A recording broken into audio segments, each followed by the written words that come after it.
Okay, you guys, we're getting to the end of the hour, and I have a paradox to pose to you. And I'd like to hear your reaction to it. I'm being devilish here, so brace yourself.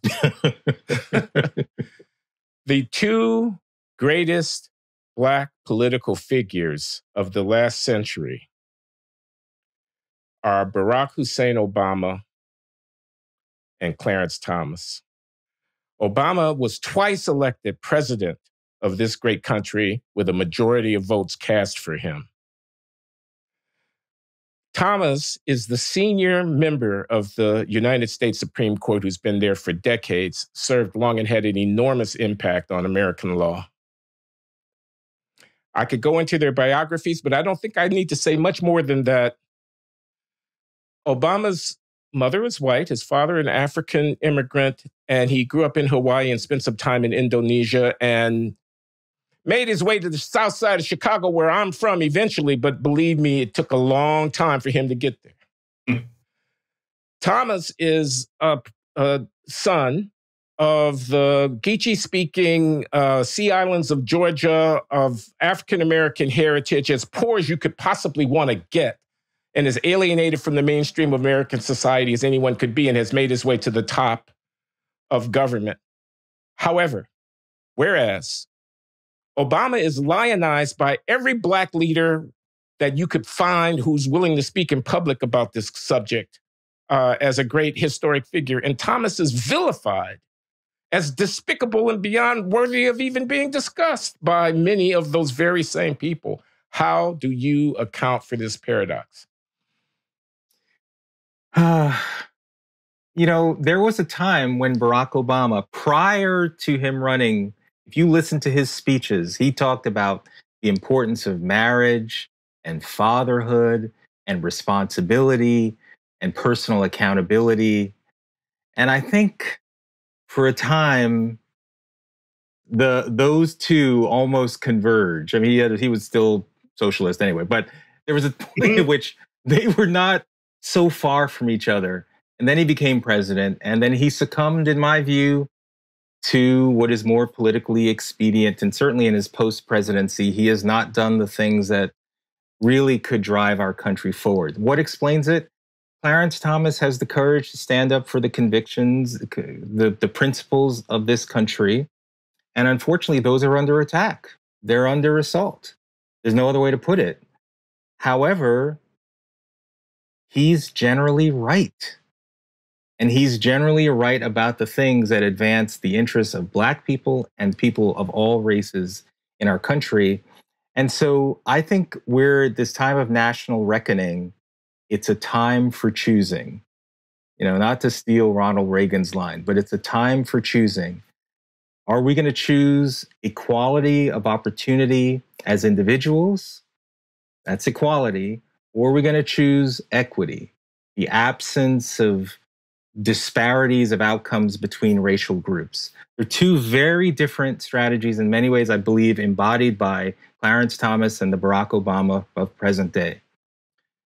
We got to choose. And I'm putting my thumb on the lever of equality of opportunity for individuals. We got to go down fighting for that, because we know at the end of the day, that's what's best for society at large, and certainly for Black people specifically.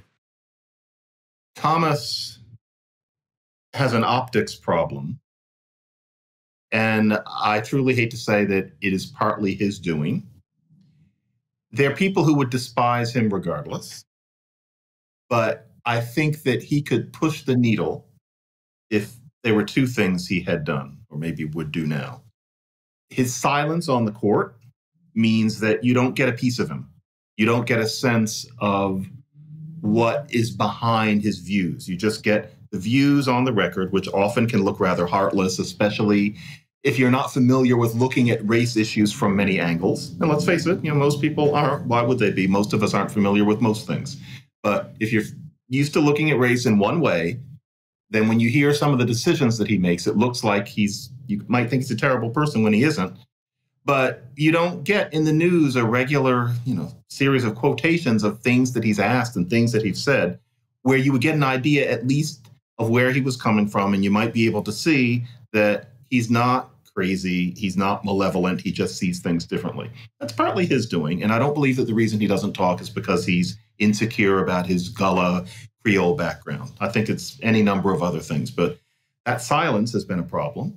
And then another thing I say, and it's a genuine question, I don't know what it is, when he put out the autobiography some years ago, it was rather opaque, and not because of things that he couldn't have said, but for example, when he was describing how he came to be against affirmative action. Now, that must be a very interesting story. He dispatched of it all in a few pages and didn't really explain what his beef was when he was a young man, except for a few quick lines. Now, I don't know why. Maybe he's a rather private person, but it means that you could read that book and what you come away with is, learning that, he had a difficult childhood and he was very poor. But once he's at Yale, you lose him. He's not willing to explain what his thought process was. And next thing you know, he's married to Ginny Thomas and smoking cigars. And it's just, it's him in a way. He needs better PR. And I genuinely don't know why he has been that way. I don't know. But I think some of it is that he's a cipher, unless you know him personally, as opposed to Barack Obama, where there was just better PR. That's what I think. Okay, thanks. I put that challenge to you both. I think I should probably respond to it myself. And my thought is Barack Obama was and is a pragmatic progressive. He was the guy that was going to complete the FDR LBJ program with universal health care. He's a man of the left, a community organizer, somebody who's fighting for progress as understood by the left of the political spectrum, moderate left, pragmatic left. Clarence Thomas is a principled conservative. He's not a legislator. He's not a executive. He's a judicial guy. But within that realm, he adheres to a philosophical doctrine that one identifies with what Republican presidents are looking for when they appoint people to the bench. And from my point of view, the issue here is whether or not we African Americans are married to the left.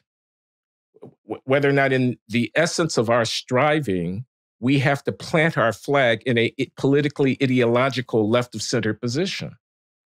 I think the answer to that must be no. It must be no for patriotism. This is a great country. Let us not forget all the blessings that flow from the greatness of this republic. It matters in terms of traditional family values. There is no substitute for a mother and father raising their children. It matters in terms of opportunity. You've got to make your wealth. It's not falling from the sky and nobody's going to give it to you. Unless you live in San Francisco. You had better be able to produce something that the world wants. Otherwise, you're going to be in the dustbin of history. Period. Nobody's coming to save you. These fundamental principles of politics and of values and of economics should be what drives us in the calculation of our interests and the expression of our political ambition, not a slavish adherence to the platitudes that issue from a predictable left of center agitation. Unfortunately, we seem to be satisfied with the latter and not so sufficiently interested in the former. And I think that's what accounts for the difference in the reception of Barack Obama and Clarence Thomas.